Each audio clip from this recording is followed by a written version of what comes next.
Hi, this video is about how to enter in our time cards into the FieldPoint system. So let's get started by logging in with our test user here. And first thing we're going to notice is the home page. This page is called Appointment Manager, and this is the page that we're going to enter in our time cards. On the top left here, it'll have our name and our resource code to show that this is our time card, and it goes by week. So this is showing the week starting Sunday, June 7th. If we wanted to go to the previous week, we click this left arrow here, and it'll go about Sunday, May 31st. If we need to go to the future weeks, we click the right arrow, it will go back to Sunday, June 7th.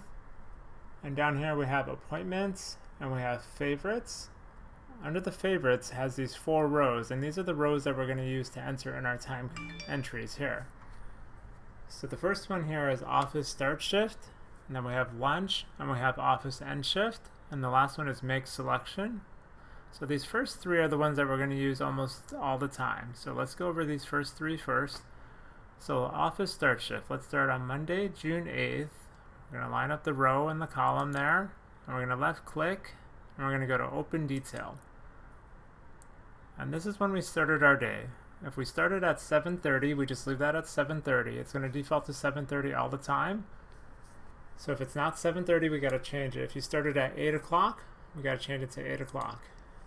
And then you could just go jump over to the labor hours here, and you could put in that you did 4 hours. And you could go down to the description and add your description here, work, and you'll see it automatically calculates the end time for you.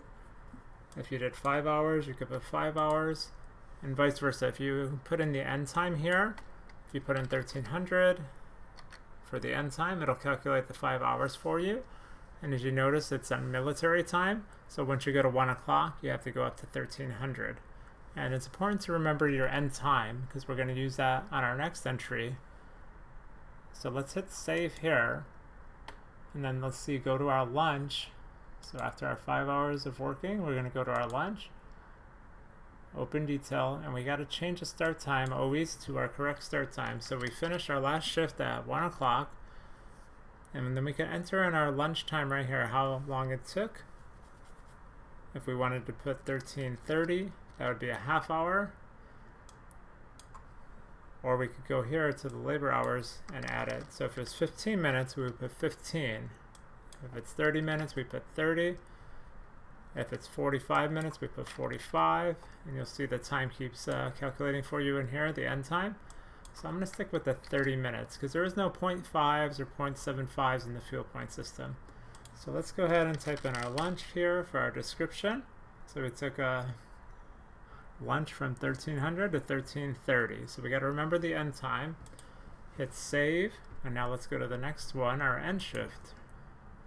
So we're going to left click, go to open detail, and we're going to put in our start time here, which would be 13:30, and then we could put in our time right here. And if we don't enter the time right there, if we're in that box, it's just going to tell you that your end time has to be after the start time. But if you want to go to the labor and put in another 5 hours for the day, you just hit 5 right there. Then you could put work, and then hit save. And you'll see that these are in red. So that means that they're not saved all the way. There's one more step to save them, and that's the Save Data button up here. And let's click on that now, and you'll see that these entries are going to move up under this Appointments menu option. And this is where they are fully saved right here. If they're in red and you go to a different page, they will not be saved. You have to make sure that they're in green if you want them to be saved all the way before you go to a different page. So we entered all our time in for Monday, June 8th. You see we had 5 hours before lunch, 30-minute lunch, 5 hours after lunch. And now let's go over what this make selection option is.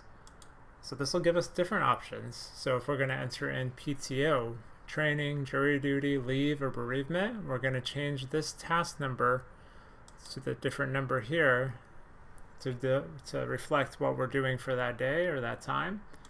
And if we can't remember, it'll just display those 3 dots. If we can't remember what it was, we can click on the drop down again and see that number 4 was PTO. So let's enter in some PTO time for Tuesday, June 9th. And you got to make sure you stay on this row, Tuesday, June 9th, left click, open detail, We could leave the start time at 7:30 for this because we just want to get 8 hours of PTO in.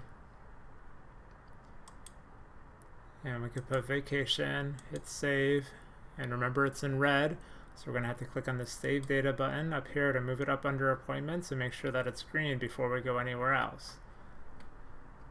And if we want to make this page a favorite, or any pages our favorite that we're on in the system, we can click this arrow and we click on Favorites. And our favorites go under this home icon here. So if we need to get back to this page quickly, we could just go to the home icon there and click on that. And that is it about entering in time. We saw how to enter in our regular times for a regular shift, and we saw our different selection options. And that's how to enter our time in the FieldPoint system.